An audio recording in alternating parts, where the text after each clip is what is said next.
Halo friends, seperti yang kita ketahui bahwa setiap negara pastinya mempunyai peraturannya masing-masing. Contohnya seperti di Indonesia sendiri, para warga negaranya harus menggunakan helm saat berkendara dan juga harus mempunyai kartu identitas ketika berumur 17 tahun. Tapi kalian tahu nggak sih, ada beberapa negara yang memiliki peraturan unik loh. Kira-kira apa aja sih peraturannya? Yuk disimak videonya. Di urutan ketujuh, ada negara Jepang. Di Jepang, joget setelah tengah malam tidak diperbolehkan. Selama 67 tahun, pernah ada larangan berjoget setelah tengah malam. Aturan itu diterbitkan setelah Perang Dunia Kedua agar menertibkan prostitusi yang marak di gedung-gedung dansa.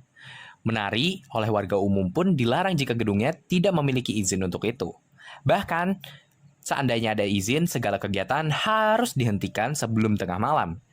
Jepang juga berkembang menjadi bangsa sejahtera setelah perang, tetapi larangan itu tetap berlaku hingga beberapa dekade. Pada awalnya, polisi tidak secara agresif menegakkan peraturan tersebut.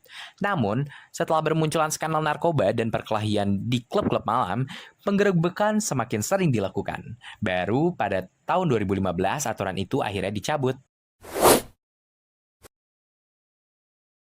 Selanjutnya, di urutan ke-6, ada negara Denmark. Negara tersebut memiliki undang-undang nama pribadi yang mengatur pemberian nama kepada bayi loh. Orang tua di Denmark hanya boleh memilih salah satu dari 70.000 nama yang sudah diatur dalam undang-undang tersebut. Apabila orang tua ingin memberikan nama yang tidak ada dalam daftar tersebut, maka orang tua harus mengantongi izin dari gereja lokal dan otoritas setempat. Nama bayi perempuan dan laki-laki pun harus mengindikasikan gender. Orang tua juga tidak dapat menggunakan nama belakang mereka sebagai nama depan bayi. Nama-nama yang sering ditolak oleh otoritas setempat, diantaranya seperti Anus, Pluto, dan Monkey. Waduh, way friends, kira-kira kalau peraturannya seperti ini di Indonesia gimana nih? Pasti banyak banget yang memiliki nama yang sama ya.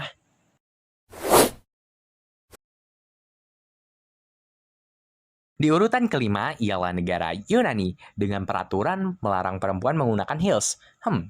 Cukup aneh ya, way friends. Pemerintah Yunani melarang perempuan memakai sepatu hak tinggi atau stiletto pada situs-situs bersejarah. Larangan ini diterapkan karena stiletto dinilai dapat merusak konstruksi bangunan di Yunani. Direktur Prasejarah dan Klasik Yunani Eleni Korka mengatakan, pengunjung perempuan diharuskan memakai sepatu yang tidak merusak situs bersejarah. Dikutip NPR, tak hanya stiletto, pemerintah Yunani juga melarang pengunjung untuk membawa makanan dan minuman ke dalam situs bersejarahnya, karena dikhawatirkan dapat mengotori tempat itu.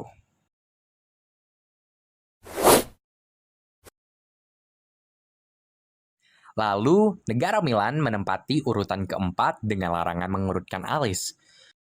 Aturan apa lagi sih ini? Cukup aneh ya, way friends. Di kota Milan, tepatnya di negara Italia, ada larangan mengurutkan alis kecuali selama pemakaman atau kunjungan-kunjungan ke rumah sakit. Peraturan kota mewajibkan orang-orang tetap memasang senyum di wajah mereka. Jika ada warga yang tidak mematuhi, ia bisa dikenakan denda. Waduh, bahaya juga ya nih ya, way friends. Peraturan tersebut diterbitkan ketika Austria berkuasa atas Milan pada abad ke-19. Hanya saja, larangan itu tidak pernah dicabut hingga sekarang. Semua orang diharuskan tersenyum dan terlihat ceria dan dilarang cemberut atau bermuka murung. Gimana nih, way friends? Dengan peraturan yang satu ini, kalau capek kerja tetap harus senyum dong ya. Walaupun kepala pusing 7 keliling.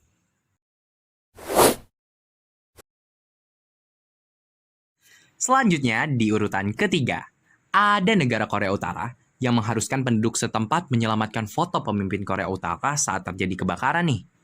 Waduh, way friends, ini juga makin aneh ya.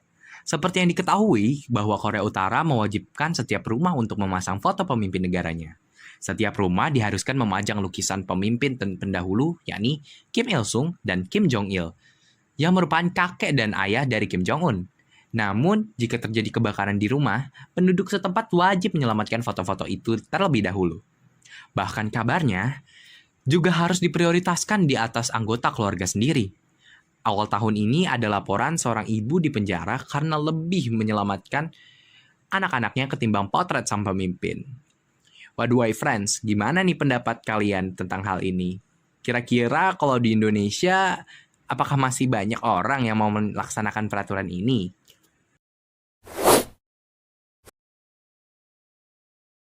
Di urutan kedua terdapat negara Polandia yang memiliki larangan terhadap tokoh kartun Winnie the Pooh. Sejumlah anggota Dewan Kota Suzin di Polandia mengeluarkan larangan terhadap Winnie the Pooh terkait rencana kota tersebut untuk memasang maskot taman anak. Sebelumnya, ada usulan untuk menjadikan Winnie the Pooh sebagai maskot. Namun, sejumlah anggota dewan melarangnya dengan alasan tak layak untuk anak-anak. Menurut legislator Richard Cici, larangan itu dilontarkan lantaran kelamin Winnie the Pooh tak jelas. Apalagi tokoh kartun tersebut tampil dengan tanpa mengenakan celana.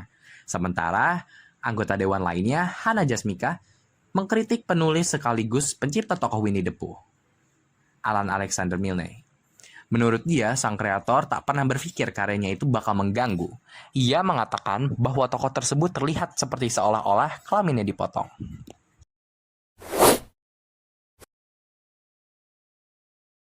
Nah, wey friends, kira-kira negara apa yang menjadi urutan pertama dengan peraturan paling aneh di dunia? Langsung aja nih, di urutan pertama, peraturan jika melupakan ulang tahun istri bisa menyebabkan suami dipenjara loh. Loh, kok bisa sih way friends? Jadi larangan ini diberlakukan di Samoa, tepatnya di negara kepulauan di daerah Samudra Pasifik yang menjadi salah satu setting tempat spin-off film Fast and Furious berjudul Hobbs and Shaw. Melupakan ulang tahun istri bisa dibilang menjadi larangan keras, bahkan menjadi suatu tindakan kriminal yang bisa dilaporkan ke aparat yang berwajib loh. Tindakan ini dilakukan upaya sang suami dapat lebih menyayangi istrinya, juga guna mencegah terjadinya tindakan keras yang dilakukan oleh para istri kepada suami mereka.